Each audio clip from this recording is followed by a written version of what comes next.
Movie Memories, brought to you by DanDanTheArtman.com. Episode 2 by Jeff Hite.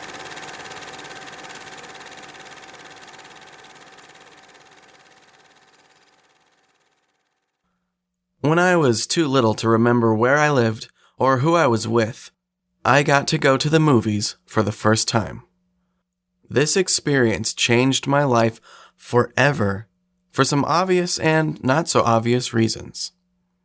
I always think that it is strange that my movie-going experience is more about what happened during the movie than what happened in the movie.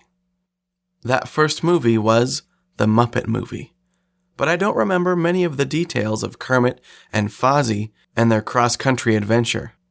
What I do remember was that it was something special, and that I was little enough that whoever took me had to put their purse on the seat next to me so the seat would not fold me up in it. That experience shaped much about what I think of the movie experience. Things have changed over the years, but I still think of going to the movies as a very special treat that I only get to do every so often. A few years after I got to see my first movie, my parents piled my brother and I in the back of the station wagon, and we went to our first drive-in movie. Again, as interesting as the movies were, we saw Condra Man and The Last Flight of Noah's Ark. What I remember about that movie was the Japanese satellite that burned up as it re-entered the atmosphere as we watched. It streaked across the sky for what seemed like a really long time. When we moved to Germany, going to the movies again changed. The on-base theater was always packed, so the experience was as much about getting through the huge line and sitting in a theater with hundreds of other people as it was about watching the movie.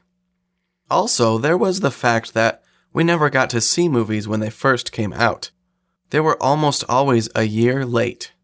But I do remember seeing Ghostbusters with my brother sitting next to me and thinking it was very cool. Fast forward half a dozen years or so, and the first real date I went on with my wife-to-be was a movie. I think it might have been sibling rivalry, but I don't know for sure. What I do know was who sat next to me and how that made me feel. Between that time and the first time I took my wife to a drive-in, when my wife told my mother that it didn't matter what movie we were going to see, I don't remember going to the movies at all. It is possible that I did, but it must have not been a very memorable experience. By the way, that time we saw Dragonheart and Rob Roy. Since then and now, I have gone to the movies a few times. The greatest times are always the first times with each of the kids.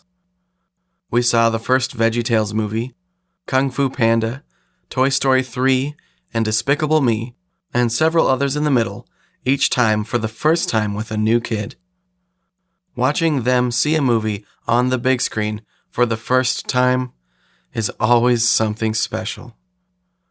Most recently, I went to a movie for the first time where it was the movie I was really after and not the experience. I went to see Brave, a fantastic movie, by the way, but again, this turned out to be one of those experiences anyway.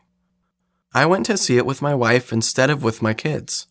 This is something kind of new for us, since our oldest is finally old enough to stay with the younger kids for a couple of hours.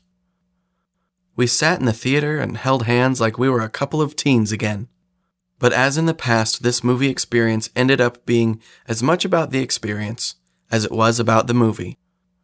For the first time ever, I went to see a movie more than once while it was still in the theater. The second time I took the kids to see the movie, and I am glad that I did, because that movie was really something special. Jeff Hite is primarily a husband and a father, but when he is not at home playing with the ever-growing number of kids, he is an IT professional by day. In his spare time, he is a writer, one of the co-founders of Flying Island Press, and a co-editor of A Method to the Madness, a guide to the super evil. He lives by the motto, "I am a pirate. Your rules don't apply." You can find out more about him and his rather crazy life at jeffhite.com, and that is JEFFHITE.com. Something I've been enjoying on his site is his Stories 365, where he is writing a story bit by bit for a year. Pretty cool idea, and one that inspired me to upload the pages of my novel, The Meadow Hill Ghost, as I write them longhand. A big thanks to Jeff for kicking this off with the first submission. You can find the guest blog post that goes with this audio at dandantheartman.com. Thank you to freesound.org, the Free Sound Project, where I acquired the sound effects to make the intro and the outro. This podcast is licensed under Creative Commons Attribution, Non-Commercial, No Derivative Works, 3.0 International License. Thank you guys so much for listening, and I encourage anyone who wants to go ahead and write in your own movie memory to me. Until next time, see you at the movies.